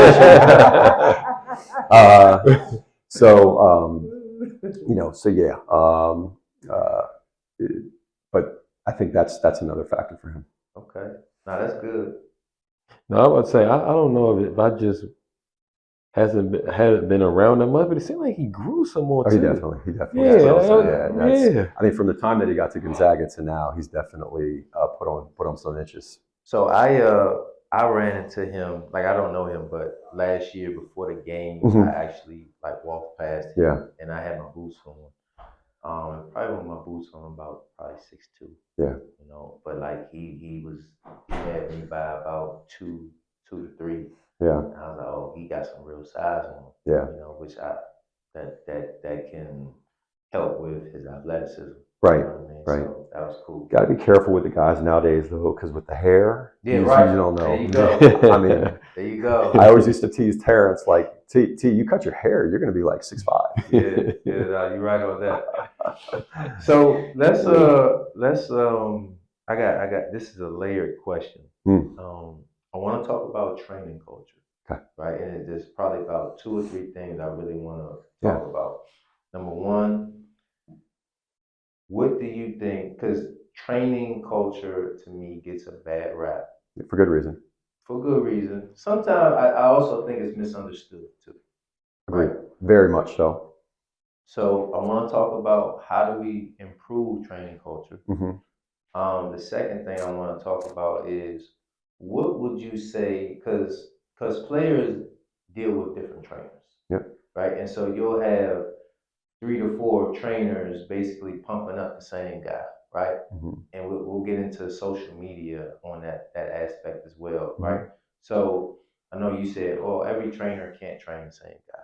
That's cool. I mean, we can't train everybody, right? So I want to get into the breakdown of, because sometimes there's a lot of this, and it should be more looked at as a collaboration, right, of their growth. Well, I just want to know your perspective on that. Sure. And then I'll remember the last one, but I gave you 2. I'll remember the last one. We'll stick with those 2. Yeah. I actually want to start with the second one first. I don't know when this thought popped into my head, but once I realized it, I became a lot more comfortable with the amount of trainers that are out there. If you think about trainers like restaurants, everything cleans up. Yeah. Right? Everything cleans up. Every trainer brings a different flavor. And some people love Chinese. Some people don't like Chinese. Some people want a good steak. Some people want Chipotle, right? And everybody's bringing a different flavor. But also too, there's levels of professionalism in there as well. Right. You know, you've got the dirty Chinese restaurant down the street where you're finding a cockroach in your lo mein, right? And then you've got Ruth Chris, and anywhere in between. I was gonna say that hole in the wall might be really good though. Well,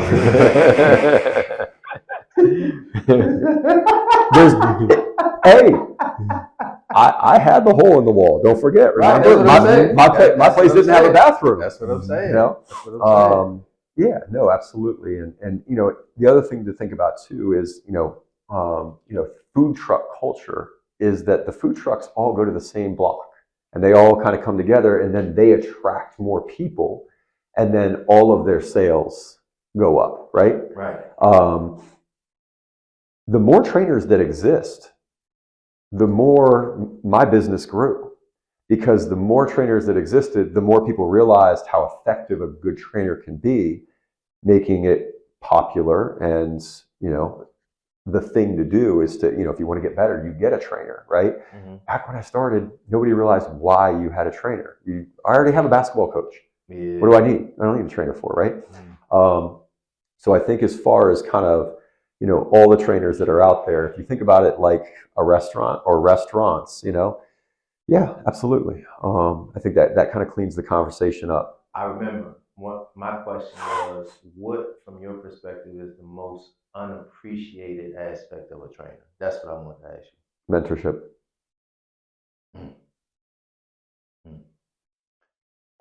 Go on that just I'm painting a picture right now, and the reason why is because obviously you've evolved into a business. Yeah. Right, but when you're growing, I don't know how many people have to deal with. The trainer is not just your basketball coach. Yeah. You're talking to the kid about life. Yes. You almost have, because you're spending so much time with them. You probably know more about the kid than their parents. A lot of times.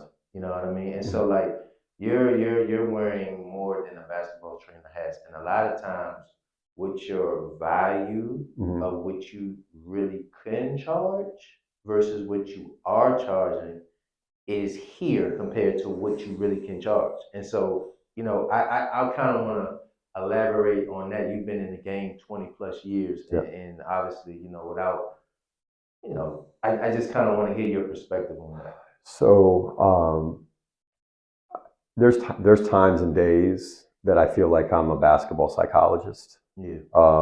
And that's as often. I mean, I feel like I fix a kid's head as often as I fix their shot. Mm-hmm. And I think that's just as important as anything else.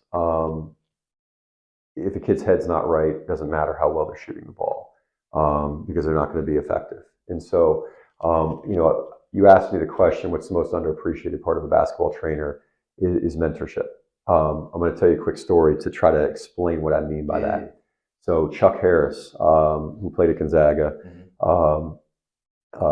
3 years at Butler, is now in his second year at SMU. And Chuck actually lives in Ashburn, like 2 miles from me. Wow. And so I got to know him as a 7th grader and started working with him. And, just out of habit, he always used to call me coach. Mm. And finally, I just started forcing him to stop. And I'm like, Chuck, stop calling me coach, call me Alex. Yeah. And one day he says, why do you want me to call you Alex? And I said, because one day you're going to need an Alex and not a coach. What do you mean? I said, you'll know. Fast forward, he's a sophomore in high school. My phone rings. Hello? Alex, you got to get your boy right. Steve Turner's calling me.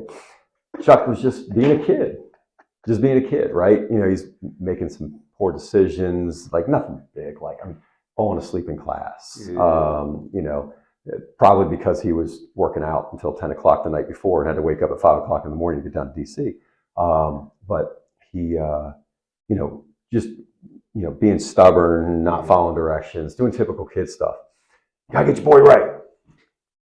Call up Chuck. Chuck, let's talk. What's up? Remember a couple years ago when I said, stop calling me coach? Yeah.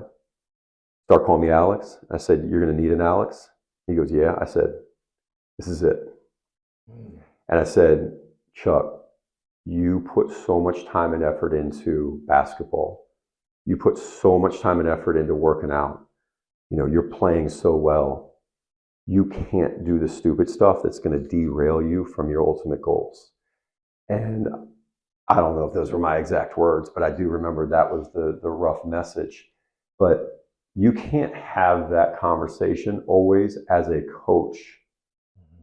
You can, it's possible, it's done.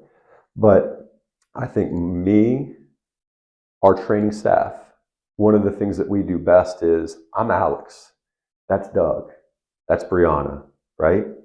You know, we're not coach. Coach benches you when you do the wrong thing. Mm-hmm. That puts a strain on that relationship, and it always will. Mm-hmm. I don't lose games. I don't bench kids, right? So it allows me to have a different conversation with a kid than their coach can sometimes. And, you know, that was one example of Steve calling me and saying, hey, can you talk to this kid about X?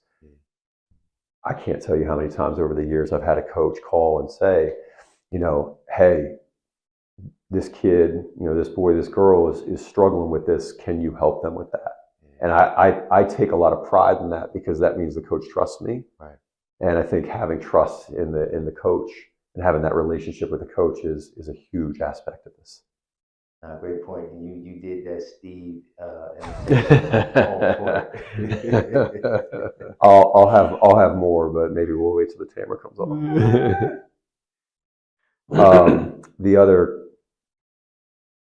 The first part of your question. How do we continue to improve training culture? I'm going to go back to our 4 core values. Yeah. Players first, professionalism. Well, players first, passion, professionalism, protect the game. You ask, how do we improve the training culture? The good part about basketball training is the bad part about basketball training. And it's the 0 barrier of entry. Okay? Ready? How do you become a doctor? You go to med school, you got to get your license. How do you become a lawyer? You go to law school, you pass the bar. How do you become a basketball trainer? You walk into a gym and tell a parent that you want to work with their kid. There's 0 barrier of entry, right? So anyone can do it, which means that bad people can do it and good people can do it. Now, there's good doctors and bad lawyers and all that. We know that too. But at least there's an effort that they've had to make to get into, right? And study and learn. There's, you ask, how do we improve the basketball training culture? Well, the reality of the situation is anybody can be a basketball trainer. So you as the parent have to educate yourself on who's the quality person and who's the non-quality person. And I think you should judge character first and ability second. Because this person is going to be a mentor to your child, whether you like it or not. So judge character, number 1, judge ability, number 2. Now, I like to believe part of the success that we've had is because we both have high character individuals and high quality basketball trainers. And that's super important. So go back to the original question. How do we improve the basketball training culture? Well, we need high quality people who are mentors to the kids, who are training the game the right way. Okay, so let's get into social media. Social media. So elaborate and talk about how you see how social media has helped and hurt just basketball training with the players. There's one thing I know I saw in the NBA I just didn't like. It was halftime of the game and they recording and on Instagram, and I just remember from my playing days, like our mind was not there. Like we locked in the game, how we about to on our scheme or how we want to close this game out. So social media has helped and hurt. It's helped and hurt basketball. It's helped and hurt trainers. It's helped and hurt kids. It's helped and hurt coaches. It's helped and hurt teams. There are beneficial things. But there's a lot of non-beneficial as well. I think kids focus on, what they're focusing on is focusing on the wrong things. I personally, I'm not a social media guy. I don't like social media. I have social media on my phone because of the business, but that's it. You'll rarely find me on social media. I do go on our social media sometimes, or like I'll do videos. I'm doing this right now. But it's not necessarily because I want to be on social media. It's just, there are business purposes that I feel like I need to. But everything social media is outward based, right? It's outward facing. You're doing it for someone else, and you're not doing it for yourself. And I think we, as basketball as a whole, basketball training, basketball people in general, we need to not forget that we need to be internally motivated, not externally motivated. You're never going to go as far in life when you're externally motivated as when you're internally motivated. And so if you're doing whatever it is for someone else, at some point when they stop paying attention to you, your motivation is gone, right? But if you're doing it for yourself, you can go forever. That's kind of the basis of one of the reasons why I struggle with social media. But, as far as social media and training goes, I mean, it's throwing gas on the fire of hyper accelerating training. I'll go back to, in 2002 when I started doing this, nobody knew what a basketball trainer was. Struggle, gets a little bit better. Once social media hit, basketball training kind of took off because people could literally see what basketball training is. Basketball training is not like doesn't have a storefront, right? There's no window in the front of the store that can show somebody walking down the street, what dress or what outfit, like think of the department store, the window, right? We don't have a window. That's the window to our business, to show people what we do. So there's a benefit right there that I think the training industry has absolutely increased due to social media. One of the really negatives of that is that what gets likes on social media? Fancy, flashy, showy, right? Like. I put a just because this is my personality, I put a post on our social media one time of a kid it was a video of him doing a form shooting, making like 10 shots from like 3 feet away. And then I wrote, this post will get nearly no likes at all because it's boring, but it's effective. And it got, I don't know, 5 likes, whatever it was. But it did get a couple comments from people who were like, thank you, this is so true. But I always make the joke of like somebody dribbling a basketball and juggling a chainsaw is going to get more likes than anything else. Well, guess what? That's not effective in the basketball game. So I'm going to give you the cleanest example I can give you. Ready? All these flashy moves, these ball handling moves, ready? Shaking, and then go by the guy. 1 move, 2 moves, 3 moves, and then go by the guy. Okay? Well, that's great in a training, but you're never going to effectively do that in the game because a good defensive basketball team has help rotation, right? Well, if you go boom, boom, boom, boom, boom, 1,001, 1,002, 1,003, I can rotate from the corner to the middle of the lane by the time you're playing with the ball, and then when you finally beat your guy, I'm there to take the charge. But if you just go, one move and go, I haven't gotten there yet. That's the problem. Now, go a layer deeper. Yes, we do drills. I personally do drills where I've got a kid dribbling a basketball and tossing a tennis ball back and forth. Are you ever going to do that in the game? Absolutely not. Why do you do it? Hand-eye coordination. Is there value to doing multiple moves in a training session? Yes. But if you're doing them in a game, real life situations, like if I'm setting up the drill to go to the basket, right? I make 3 moves and then go to the rim and finish. You are training the kid to do that in a game. Okay? Well, what if you just turned and did it going this way, basket's over here, and you make those same 3 moves going this way, but not going into a finish. All you're doing is training the moves, training the hand-eye coordination. But it's the trainer's job to say, hey, player, this is not game-like. You're never going to do this in a game, but this is good for your ball handling skills to tighten it up. If you can make 3 moves full speed in a row, you can also make 1 move full speed. But that distinction is rarely made. And that's a fundamental flaw of where we've gone in basketball training that I don't think a lot of people think about. So social media creates likes, or flashy moves on social media creates likes, which then makes trainers want to teach more flashy moves, which then creates more turnovers in a basketball game, which then creates more coaches upset with trainers, giving trainers a bad name. It's so many layers that you just said. One thing that I really love, consistency is boring. Oh, don't get me started. You know what I mean? And I think people be like, oh my God, well, I'm not having fun. Like when you're going through something and you're consistent, it's not going to be these highs and lows. You know what I mean? You're just here. Yeah. Right? And if you can steady do this, then that's when you get your success levels high.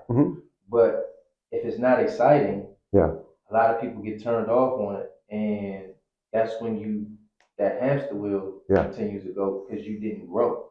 You know, and that is just in life. It's not just in basketball. You know, if it's not exciting and you don't want to do it, then you're more concerned with your feelings than true success. Right. Success is super simple. Basketball training and success is super simple. It's not hard. You just have to do the same repetitive action day after day after day. Okay, ready? Watch this. Okay, if a fat person eats a salad, are they going to get skinny? No. If a skinny person eats burger and fries, are they going to get fat? No. But what if they do it every single day? Well, they're going to start to lose weight, and they're going to start to get heavy, right?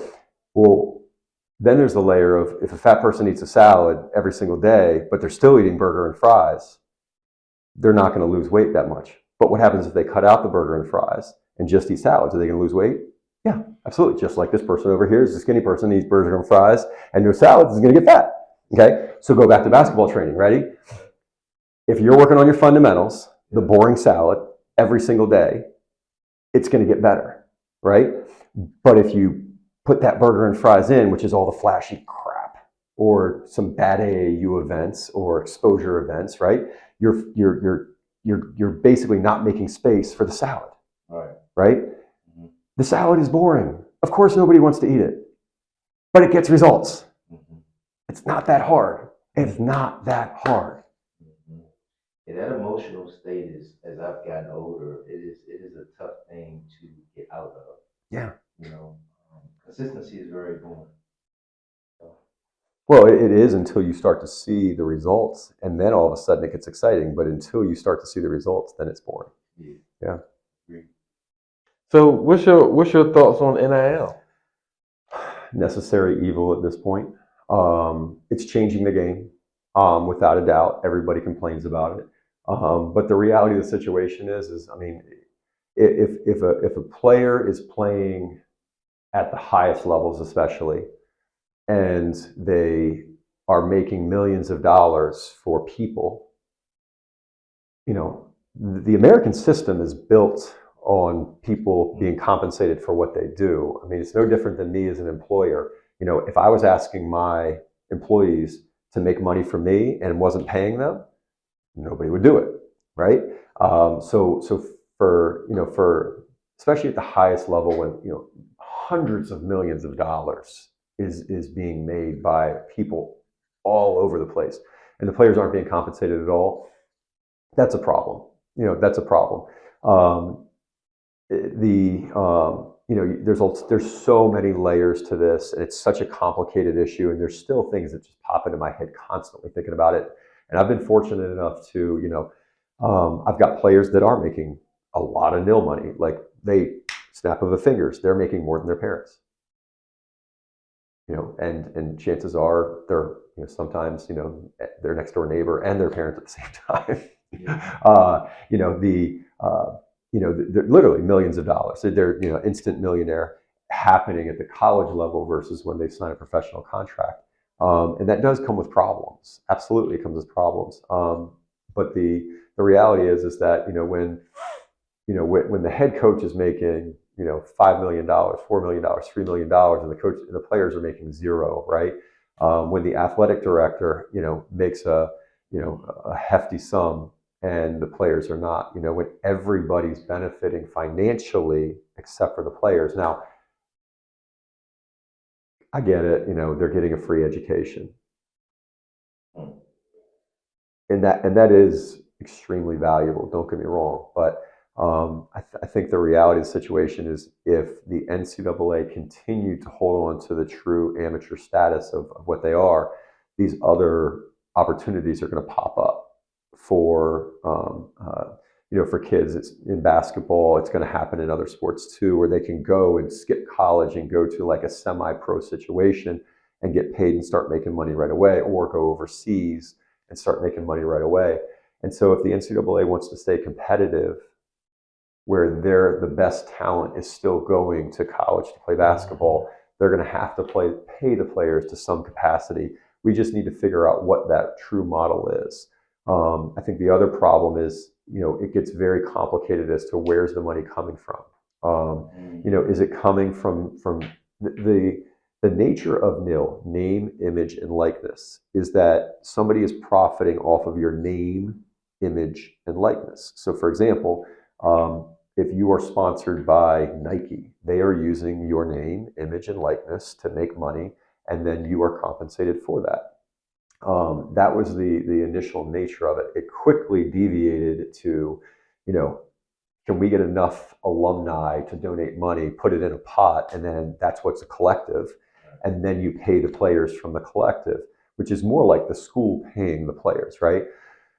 So the problem is that because the NCAA was under pressure to make a change, they made a change quick without thinking it through, testing it, and then all of a sudden, we had some negative impact. Negative impact always going to happen, but we've got to figure out what's the right way to do this thing, and it's just going to take time. And it's fine. I mean, yes, kids are going to spend money on stupid things, but guess what? So do adults. Yeah. I looked at the camera when I said that, by the way. But no, I mean, I spend money on stupid things at times, right? And we all do. But kids, hey, okay, a kid spent money on a car they shouldn't have bought. Well, good, that's a learning experience. Guess what? I did that as like a 25-year-old, and you know what? I learned from it. So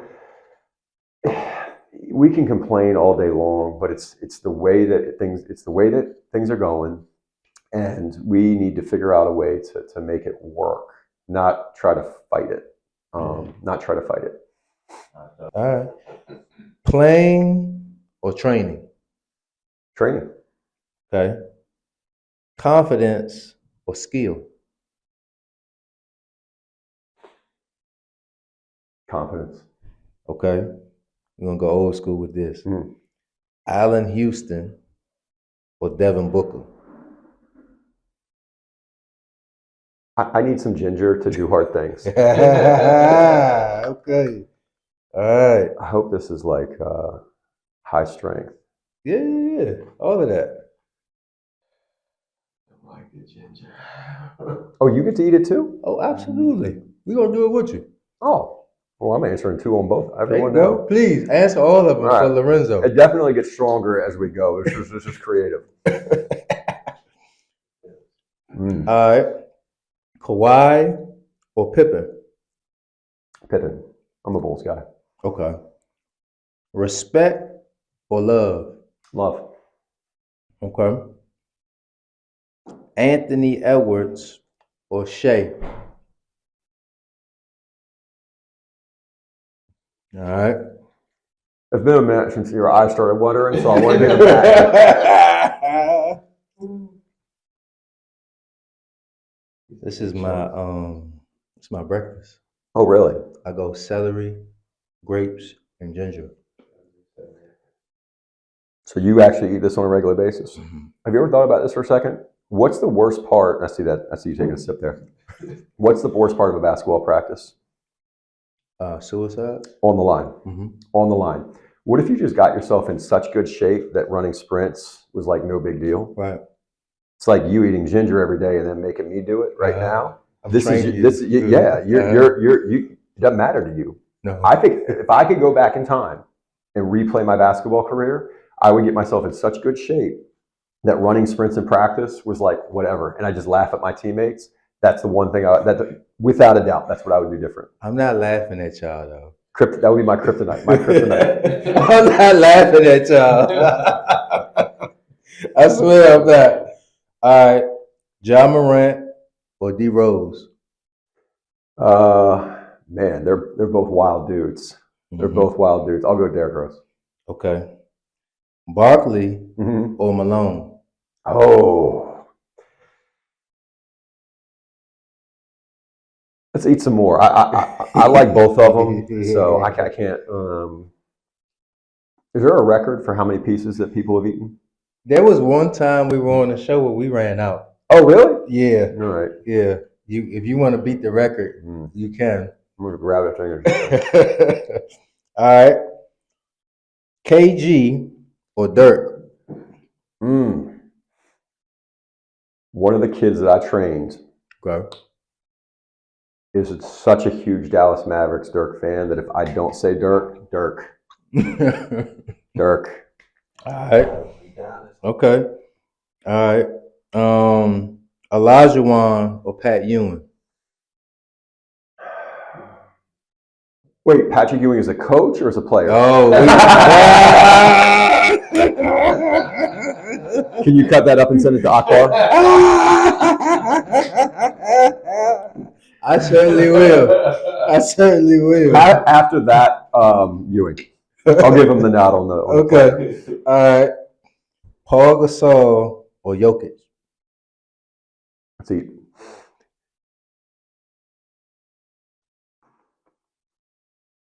I'm just crushing them today. Yeah, like chips. Mm-hmm. All right. Dame or Gilbert Arenas? Stick with Arenas. Stay local. Okay. LeBron or Magic Johnson? You were LeBron. I'm just going with you. So. Yeah, I grew up as a Jordan guy. Come on. I'm Magic Johnson. Okay. I had to figure it out. Mm-hmm. All right. Kobe Mm-hmm. or Bron? Definitely Kobe, but I'll say one very interesting thing about Kobe. I was a senior coming out of high school with Kobe. Uh-huh. So I had a very hard time cheering for him initially because our ages, is the same. Right. I was a competitor of his. Right. Wasn't. Right. I get you. But as I've gotten older, man, so good. Just the way his brain works. It's so good. So good. All right. Well, I don't got to ask you about the MJ or Bron. I already know what the answer is. That's Jordan all day long.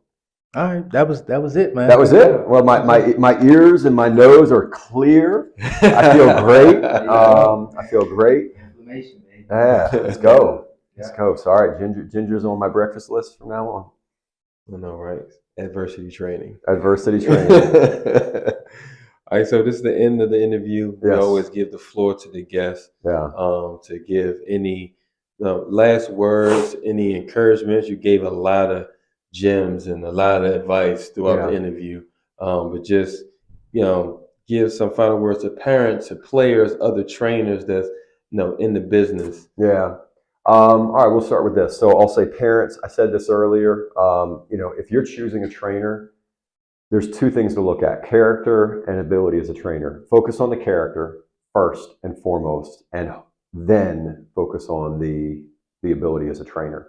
That would be my number one advice for parents right there. If you're a trainer, if I'm giving advice to a trainer, get into it, stick with it, figure it out. This is a business. This is not a this is not a game. This is a real thing, right? You're dealing with kids' lives. You need to act professionally. Be a mentor. Be a high character person. And be somebody that you would want your child to work with. You know, and then the one last thing that I'll say, and this kind of goes to everybody. This goes to players, parents, coaches, everyone. There's one thing that I think is fascinating, and we talk about what the pros do all the time. You can Google search, a LeBron James workout, or this guy workout, or that guy workout. My son wears Curry's, his shoes, right? I wore Jordans growing up. You guys probably did too, right? Mm-hmm. We mimic and imitate everything the pros do except for one thing. Do you know what that is? Yeah, upbringing. Nope. How they got started. We mimic everything the pros do except for one thing, which is take an off season.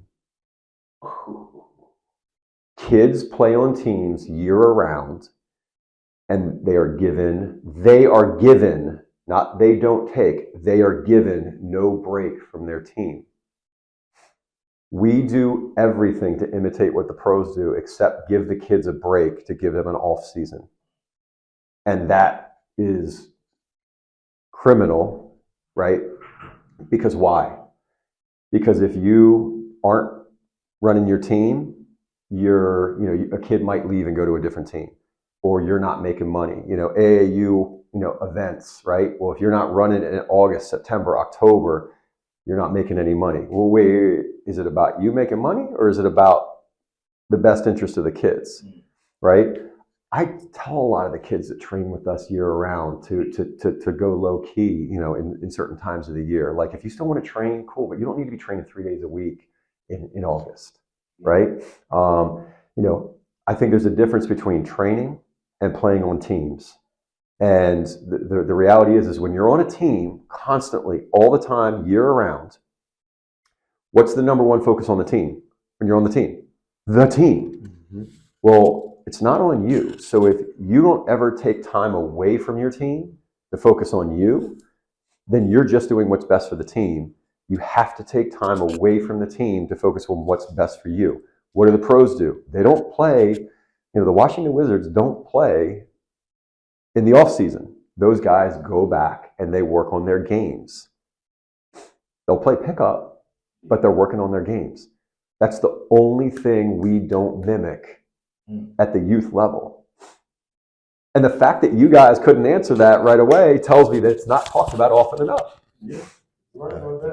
Yeah, that was a great point. Great point. That was a great way to end this. All right. So we had Alex in here, man. Definitely thank you for coming in. Absolutely. We appreciate you. There was a lot of wisdom dropped on this, man. And make sure you guys comment, like, share, and make sure you stay game related.